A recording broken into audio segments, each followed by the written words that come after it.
I woke up to the sound of laughter. Not mine. Not the nurses'. Not even the distant hum of hospital machinery I'd grown used to in my sleep, if you could call a 4-year coma sleep. No. This laughter was warm. Familiar. It echoed through the hallway of what used to be my house. The physical therapist had warned me. Don't expect everything to be the same, she'd said, her hand steady on my shoulder. For years is a long time. But I didn't expect this star. I stood in the doorway of my own living room, legs still trembling from the rehab exercises, and watched my wife, my Emma, curled up on the couch. Her head rested on a man's shoulder. His arm draped over her like it belonged there. Like he belonged there. And he did. Because that man was Daniel. My best friend since college. The one who stood beside me at my wedding. The one who promised to take care of Emma while I was away. They didn't notice me at first. They were too busy laughing at something on the TV. Too busy living in the life I'd left behind. Emma looked happy. Happier than I'd seen her in years. And I realized, standing there like a ghost in my own home, that I had already been erased. They hadn't waited for me to die. They'd just moved on. It happened on a Tuesday. I remember because Emma had made pancakes that morning. Not just any pancakes, the kind with fresh blueberries folded into the batter, golden and soft, the way she knew I loved them. She'd kissed me at the door, her lips warm against mine, tasting faintly of maple syrup. Drive safe, she'd said, her hand lingering on my chest. I love you. I love you too, I'd said back. And I meant it. God, I meant it. I was on my way to a job site that morning, a small community center on the east side of town. Nothing fancy. No million-dollar contracts or glossy magazine features. Just a place where kids could play basketball after school and seniors could gather for card games on weekday afternoons. But it mattered. To me, every project mattered. Because I wasn't just a contractor. I was a builder. I built dreams one blueprint at a time. I built futures with my hands. The drive was easy. The sky was clear. I had the windows down, letting the spring air fill the truck. I was thinking about Emma. About how we'd been talking about starting a family. About how maybe, just maybe, this was the year everything would fall into place. I didn't see the truck until it was too late. It came out of nowhere, a blur of steel and speed, barreling through a red light at the intersection. I remember the screech of tires. The way time seemed to slow down, frame by frame, like a movie reel grinding to a halt. I remember thinking, this is it. Then, nothing. They told me later that I'd been T-boned. That the impact had crushed the driver's side door, folding it inward like paper. That my head had slammed against the window so hard my skull fractured in 3 places. They told me my brain had swelled. That the pressure had been so intense, they'd had to drill into my skull to relieve it. That my body had shut down, piece by piece, until the only thing keeping me alive was a machine. They'd put me in a medically induced coma to give my brain time to heal. For weeks, the doctor had told Emma. Maybe 6. His body needs rest. For weeks turned into 6. 6 turned into 12. 12 turned into a year. And then another. And another. And another. For years. I wasn't there for any of it. They say that coma patients can hear. That somewhere, deep inside the darkness, there's a thread of consciousness, a whisper of the world they left behind. I don't know if that's true. All I remember is the void. It wasn't like sleep. Sleep has dreams. It has moments of half-waking, of turning over and sinking back down. Sleep is soft. This was cold. Empty. A kind of nothingness that had no beginning and no end. Sometimes, I thought I heard voices. Faint and distant, like radio static bleeding through from another station. I couldn't make out the words. I couldn't hold on to them long enough to understand. But I knew one of them was hers. Emma. They told me she was there every day at first. That she'd sit beside my bed, holding my hand, talking to me like I could hear her. That she'd read to me from the books I loved, Hemingway, Steinbeck, the old worn paperbacks I kept on the nightstand. That she'd play my favorite songs on her phone, the volume turned low so it wouldn't disturb the other patients. That she'd cried so hard the nurses had to walk her out. I wish I could remember it. I wish I could have felt her hand in mine. Heard her voice. Told her I was still there, somewhere beneath the surface, fighting to come back. But I wasn't there. Not really.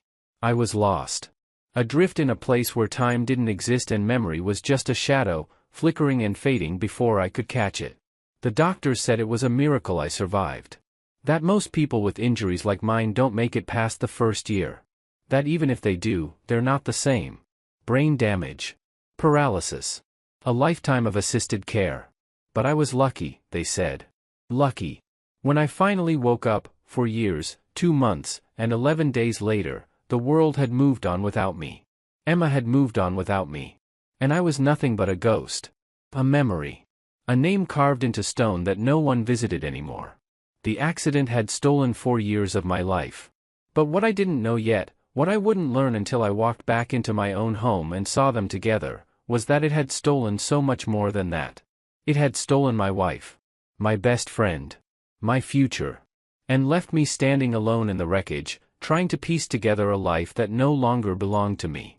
It happened on a Tuesday. And by the time I woke up, it was already too late. The first thing I felt was pain. Not the sharp, searing kind that makes you scream. No, this was different.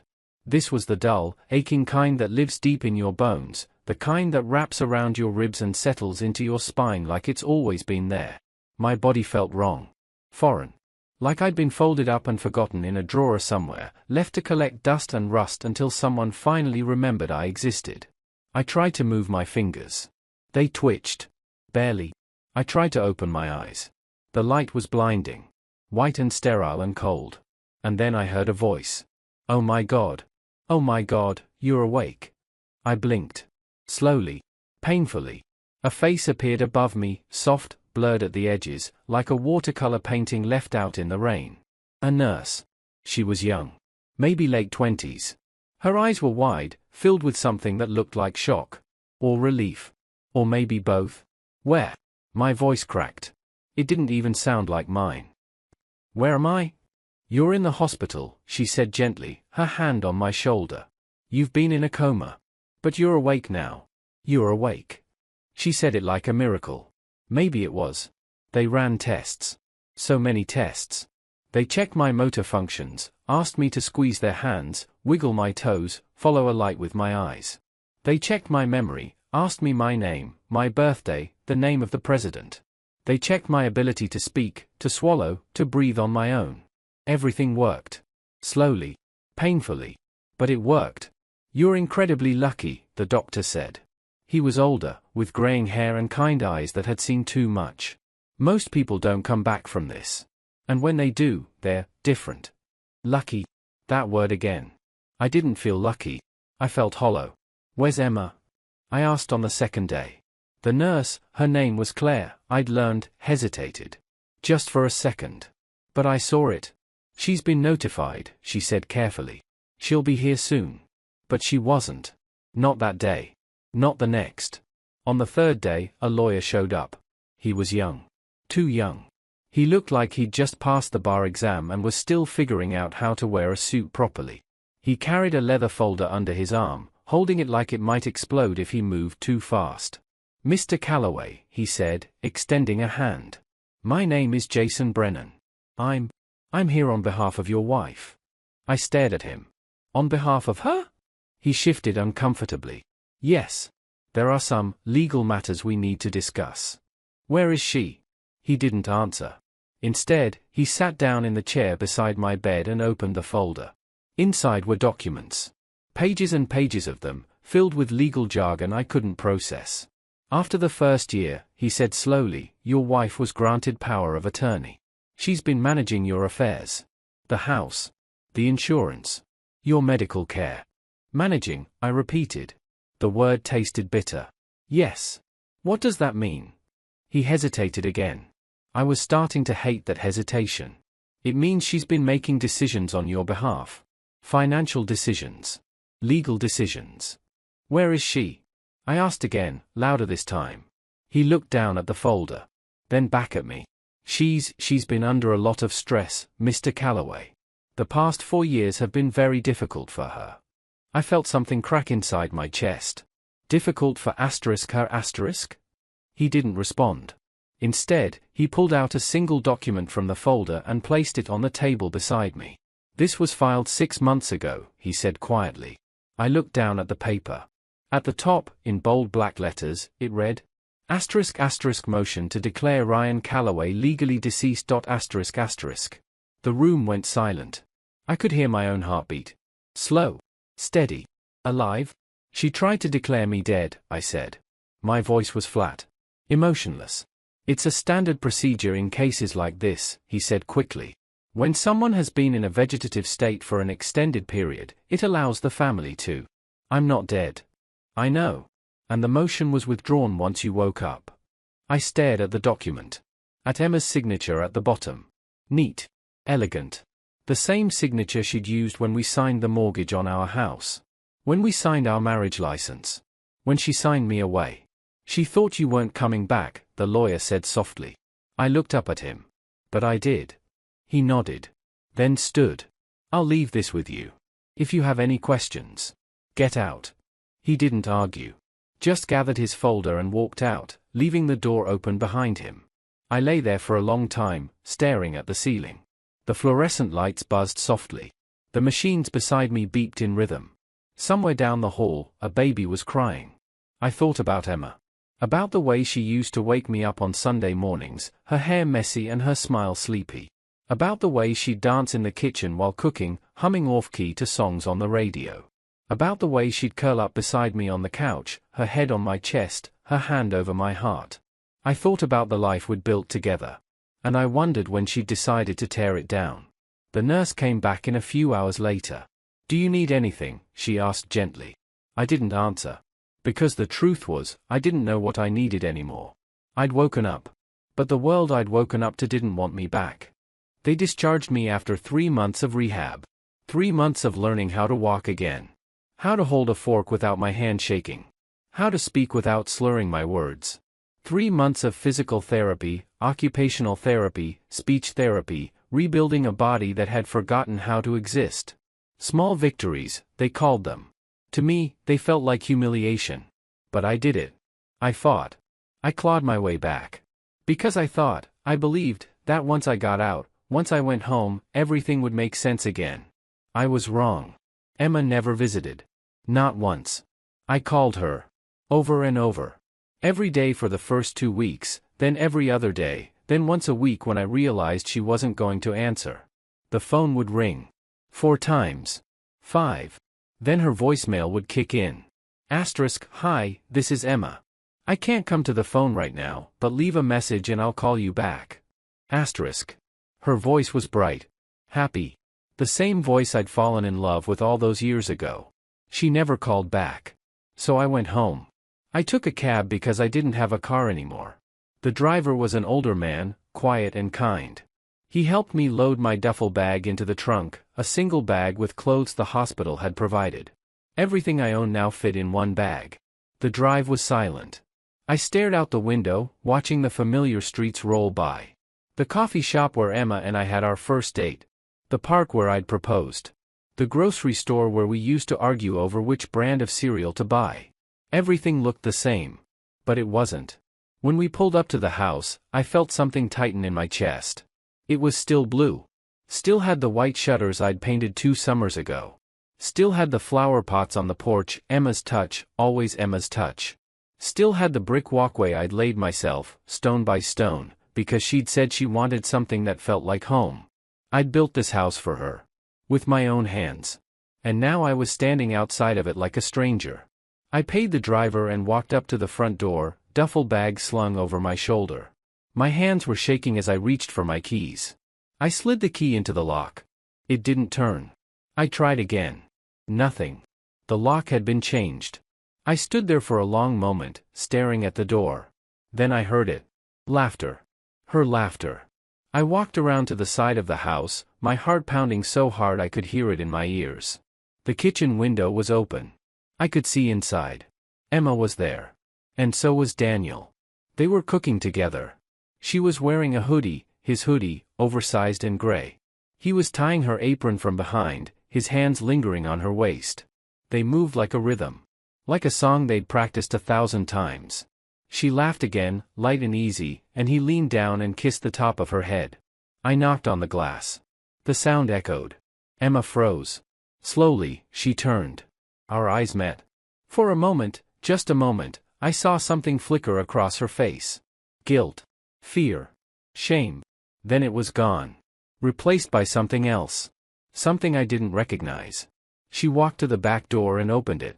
Stood there in the doorway, arms crossed, blocking the entrance. "Ryan," she said quietly. Her voice was steady. Controlled. "You're awake." I stared at her. "Yeah," I said. My voice sounded hollow. "I'm awake." Daniel appeared behind her. He didn't say anything at first. Just stood there, arms crossed, jaw tight, like he was trying to decide whether to run or fight. "Man," he finally said, shaking his head. "This is, wow.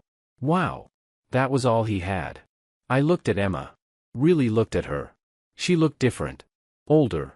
Her hair was shorter. She'd lost weight. There were lines around her eyes that hadn't been there before. But she was still beautiful. Still the woman I'd married.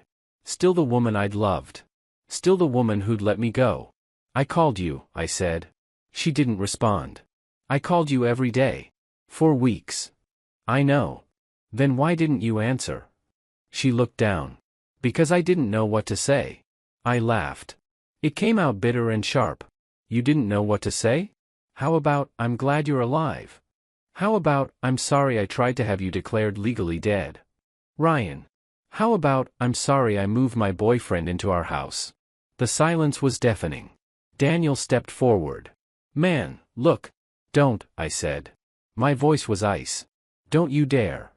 He stopped. I turned back to Emma. "I built this house for you," I said quietly. "I built this life for you. And you just erased me." Her eyes filled with tears. But she didn't move toward me. She didn't reach out. She didn't apologize. "You were gone," she whispered. "I was in a coma. You were gone." The words hung between us like smoke. I looked at her one last time. Then I turned and walked away. Behind me, I heard the door close. And I realized, standing there in the yard of the house I'd built, that I was homeless. Not because I didn't have a place to live. But because the only home I'd ever known didn't want me anymore. Daniel stood behind her, arms crossed like a wall. His jaw was tight. His shoulders squared. He looked like a man preparing for a fight. Or maybe he looked guilty. I couldn't tell anymore. "Man," he said, shaking his head slowly. "This is, wow. This is crazy. Crazy. That's what this was to him. Not devastating. Not heartbreaking. Not the betrayal of a lifetime. Just crazy. I felt something cold settle into my chest. "I've been in a coma for 4 years, I said. My voice was steady, even though my hands were trembling. "And you're living in my house. With my wife." Emma stepped forward. Her face was pale, her eyes wide. "Ryan, it's not." "Not what?" I cut her off. "Not what it looks like." Silence. The kind that presses down on you like weight. Daniel spoke instead.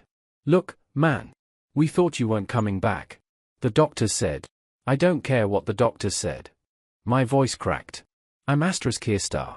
I'm standing right in front of you." He opened his mouth. Closed it. Looked at Emma. She didn't look at him. "I waited," she whispered.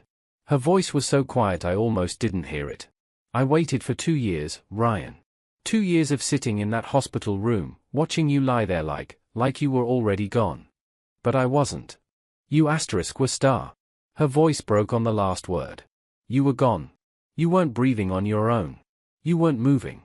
You weren't you anymore. You were just a body. And I was alone." I stared at her. At the woman I'd loved. The woman I'd married. The woman I'd built a life with. And I didn't recognize her. "And Daniel?" I asked quietly. "He just happened to be there." She looked down. "He was there when you couldn't be. I was in a coma Emma. I didn't choose to leave you." "I know." Her voice was barely a whisper now. "But it didn't matter. You were still gone." Daniel stepped beside her. His hand moved to her shoulder. Protective. Possessive. It made me sick. "I'm sorry, man," he said. "I really am. But we didn't think you were coming back. And Emma, she needed someone. So you just stepped in?" I laughed. It sounded hollow. "You just took my place." He didn't answer. I looked at Emma again. "Did you love me?" She flinched. "Did you?" I asked again, louder this time. Of course I did. Then how? My voice broke. How could you do this? She wiped her eyes. Because loving you wasn't enough. Not when you were gone. Not when I was drowning and you weren't there to pull me out. I was fighting to come back. I didn't know that. Her voice rose. I didn't know if you'd ever wake up. The doctors said you probably wouldn't. They said I should? I should start letting go. So you did? She nodded. I had to. I felt something inside me shatter. You didn't have to move him into our house, I said quietly. You didn't have to sleep in our bed. You didn't have to erase me like I never existed. Emma's face crumpled. I didn't erase you. Yes, you did. I looked around the room. At the walls I'd painted. The floors I'd laid. The life I'd built. There were no pictures of me. Not on the walls. Not on the shelves. Nothing. Where are they? I asked. She looked confused. Where are what? The pictures. Our wedding photos. The ones from our honeymoon. The ones from every birthday, every anniversary, every moment we spent together. Where are they? She didn't answer. You threw them away, didn't you? Ryan. Didn't you? Yes. Her voice was barely audible. I had to. I couldn't keep looking at them. I nodded slowly. Okay. That was all I said. I turned toward the stairs. I'll get my things. Ryan, wait. Don't. I didn't look back. Just, don't. I walked up the stairs, my legs still weak from months of rehab. Every step felt like climbing a mountain. The bedroom door was open. I stopped in the doorway. The bed was different. New sheets. New comforter. Even the furniture had been rearranged. It didn't look like our room anymore. It looked like theirs. I opened the closet. My clothes were gone. Replaced with his. I opened the dresser. Empty. I checked the bathroom. My toothbrush was gone. My razor. My shampoo. Everything. I stood there, staring at my reflection in the mirror. I looked like a stranger. Thin. Pale. Hollow-eyed. A ghost. I walked back downstairs. Emma and Daniel were still standing in the kitchen, exactly where I'd left them. Where are my things? I asked. Emma hesitated. In the garage. In boxes. I nodded. Of course they are. I walked past them, out the back door, and into the garage. Sure enough, there they were. 3 cardboard boxes stacked in the corner, labeled in Emma's neat handwriting. *** Ryan stuff. ***. I stared at the boxes. For years of my life. Reduced to 3 cardboard boxes in a garage. I picked up the top box. It was lighter than I expected. Inside were a few old t-shirts. A pair of work boots. Some tools. A framed photo of Emma and me on our wedding day. The glass was cracked. I picked up the photo. Stared at it. We looked so happy. So young star. So in love. I set it back in the box. Then I picked up all 3 boxes and walked out of the garage. Emma was standing by the door. Ryan. I don't want to hear it, I said. She nodded. Tears streaming down her face. But I didn't care anymore. I loaded the boxes into the trunk of a cab I'd called. Climbed into the back seat. As we pulled away, I looked back at the house one last time. Emma was standing on the porch, Daniel's arm around her. She was still crying. But she wasn't alone. And I realized, sitting in the back of that cab with everything I owned in 3 cardboard boxes, that I was. I stayed in a motel that night. One of those cheap ones on the edge of town where the neon sign flickers like a dying heartbeat and the walls are so thin you can hear every conversation, every argument, every headboard slamming against plaster. I lay on the bed, scratchy sheets, a pillow that smelled like bleach and regret, and stared at the water-stained ceiling. For years. For years stolen from me. And in that time, my wife had fallen in love with my best friend. How does that even happen? How do you go from I love you to I'm sorry, but he was there and you weren't? How do you erase someone? I thought about the early days. When Emma and I first met.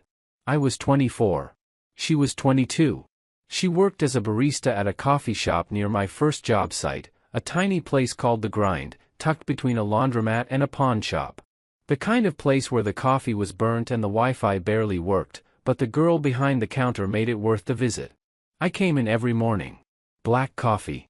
No sugar. And I stayed for her smile. She used to leave little doodles on my cup. Hearts.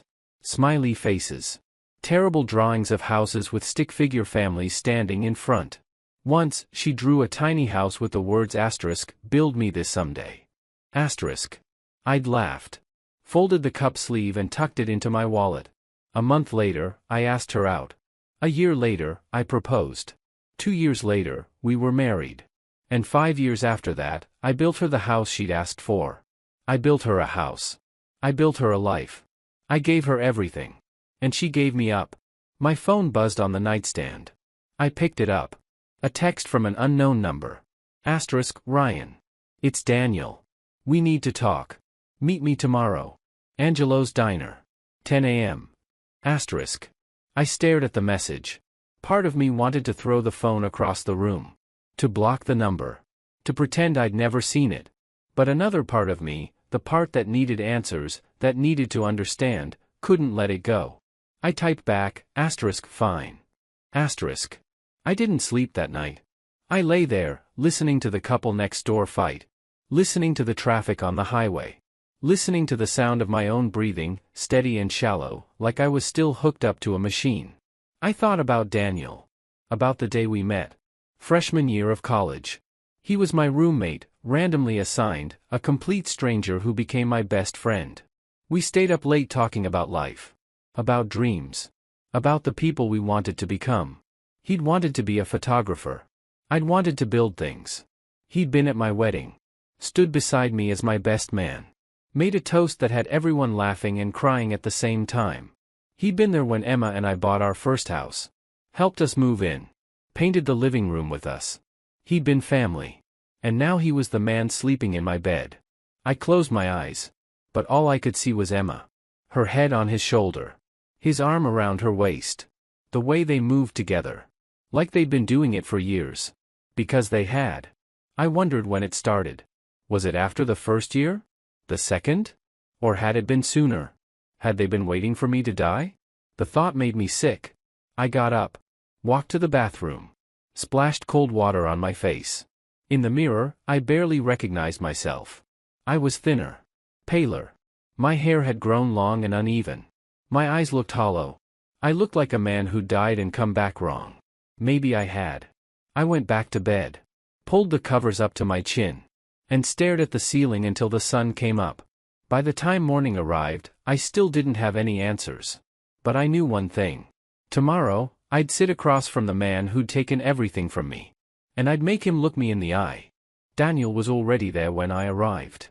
He sat in a corner booth at Angelo's Diner, a place we used to come to every Sunday for breakfast. The kind of place with red vinyl seats, checkered floors, and waitresses who called everyone honey. It used to feel like home. Now it felt like a funeral. His coffee sat untouched in front of him. He looked tired. Like he hadn't slept either. Good. I slid into the seat across from him. Said nothing. He looked up. Tried to smile. Failed. Thanks for coming, he said quietly. I didn't respond. He exhaled. Ran a hand through his hair. Look. I know this is messed up. I know you hate me. I don't hate you, I said. My voice was flat. Emotionless. I don't feel anything. That was a lie. I felt asterisk everything star. He nodded. Emma didn't plan this. Neither did I. It just happened.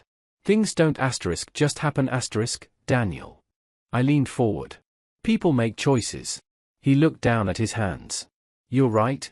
And I made mine. You chose to betray me. I chose to be there when you couldn't. The words hit like glass. I was in a asterisk coma asterisk, I said. My voice cracked. I didn't asterisk choose asterisk to leave her. I didn't choose to abandon her. I was asterisk fighting to stay alive star. I know. His voice was softer now. Quieter. And I'm sorry. I'm so damn sorry, Ryan. But she needed someone. And I fell in love with her. The air left my lungs. She's still legally my wife, I said. He nodded. I know. Then why are you telling me this? He hesitated. Then reached into his jacket and pulled out an envelope. She's filing for divorce. I stared at him. What? The papers are already drawn up. She didn't want to tell you like this, but, yeah. It's happening. I felt the ground shift beneath me. When? I asked. Next week. I laughed. It sounded hollow. Broken. Wow. She didn't waste any time, did she? Ryan. No. I held up a hand. Don't try to make this okay. He looked down. Is that all? I asked. He hesitated. Then pulled out another envelope. This is from me. He slid it across the table. I opened it. Inside was a check. $30,000. What is this? I asked. You're half of the house, he said. Emma and we're buying you out. I stared at the number. $30,000. For 4 years of my life. For the house I built with my own hands. For the life I'd lost. You think you can just pay me off? No. He shook his head. I know money doesn't fix this. But it's something. It's all I can give you. I looked at him. Really looked at him. He wasn't my friend anymore. He was a stranger. I pushed the envelope back across the table. Keep it. Ryan. I said keep it. I stood up. Where are you going? He asked. Somewhere you're not. I walked out of the diner. Didn't look back. Behind me, I heard Daniel call my name. But I didn't stop. Because the truth was, there was nothing left to say. He'd made his choice. Emma had made hers. And I was left standing in the wreckage of the life they'd built on top of mine. But I wasn't going to let them bury me. Not anymore. I left town 2 weeks later. Packed my duffel bag, still the only bag I owned, bought a bus ticket, and disappeared. No goodbyes. No explanations. I just left. I ended up in a small city 3 hours north. The kind of place where no one asked questions. Where no one knew my name. Where I could disappear into the noise and rebuild myself in the silence. It was perfect. I found work on a construction crew within a week. The foreman didn't care that I'd been in a coma. Didn't care that my hands still shook sometimes. Didn't care about my story. He cared that I showed up on time and knew how to swing a hammer. That was enough. My body was weaker than before. I couldn't lift as much. Couldn't work as long. Some days, my legs gave out and I had to sit down, breathing hard, waiting for the world to stop spinning. But my hands remembered. They remembered how to measure. How to cut. How to build. And slowly, piece by piece, nail by nail, I rebuilt myself the same way I used to build houses. At night, I stayed in a rented room above a hardware store. It was small. Barely more than a closet with a bed and a table. There was a window that looked out over the street, where I could watch the world move without me. I didn't have much. A bed. A chair. A lamp. But it was mine. And no one could take that from me. I started drawing again. Blueprints. Floor plans. Ideas for homes I'd never build. It was meditative. Peaceful. The pencil moved across the paper, and for a few hours, I could forget. I could lose myself in the lines and angles, in the measurements and calculations. I could build something that couldn't be taken away. One day, the crew chief saw my sketches. He was a big guy, broad shoulders, calloused hands, the kind of man who'd been working construction since before I was born. You design these? He asked, flipping through my notebook. I nodded. You're good. Real good. He paused. You ever think about starting your own firm? I hadn't. But the seed was planted. Within 6 months, I had 3 clients. Small projects. A deck for a young couple. A garage for a retired mechanic. A backyard studio for an artist. Nothing fancy. But it was mine. Within a year, I had a reputation. People started calling me the guy who builds with heart. I didn't tell them why. But I knew. Because every house I built like it was the one Emma had asked for. Only this time, I wasn't building it for her. I was building it for me. I stopped thinking about her as much. Stopped wondering if she was happy. Stopped imagining her life with Daniel. It didn't matter anymore. She'd made her choice. And I'd made mine. I worked. I drew. I built. And slowly, the hollow space in my chest started to fill. Not with love. Not with happiness. But with something quieter. Purpose. I wasn't the man I used to be. That man had died in the accident. But I was someone new. Someone stronger. Someone who didn't need anyone else to define him. And for the first time in 4 years, I felt like I could breathe. 3 years later, I went back. Not for Emma. Not for Daniel. Not for closure. I went back because I'd been hired. The community center I'd been working on the day of the accident, the one that nearly killed me, it had never been finished. The project had stalled. Funding issues. Contractor problems. Delays. Until someone recommended me. I stood in front of the half-built structure, blueprint in hand, and felt the weight of it all. This was where it had ended. And now, it was where I'd begin again. The building was exactly as I'd left it. Skeletal. Unfinished. Frozen in time. The walls were up, but there were no windows. The roof was framed, but not sealed. Inside, exposed beams and concrete floors waited for someone to bring them to life. I ran my hand along one of the beams. It was cold. Weathered. But it was still standing. I got to work. Emma showed up on the third day. I didn't see her at first. I was on a ladder, installing a light fixture, when I heard footsteps behind me. I turned. And there she was. She looked older. Tired. Her hair was longer now. Streaks of grey that hadn't been there before. Lines around her eyes. She wore a simple coat, hands tucked into her pockets. She was alone. "I heard you were back," she said softly. I didn't respond. Just turned back to the light fixture. "Ryan," she said again. "Can we talk? I'm working. Please." I climbed down the ladder. Set my tools on the floor. Looked at her. "What do you want, Emma?" She hesitated. I wanted to say, "I'm sorry. For everything." I nodded. "Okay. That's it? What else do you want me to say?" She looked down. "I don't know. I needed you to know that I didn't mean to hurt you. But you did. I know." Silence. "Are you happy?" I asked. She looked up. Surprised. "What? Are you happy? With Daniel? With your life? Are you happy?" She hesitated. Then nodded. "Yes." I picked up my tools. "Good. That's all you're going to say?" she asked. "What else is there?" "I don't know. I thought you'd be angry." I said.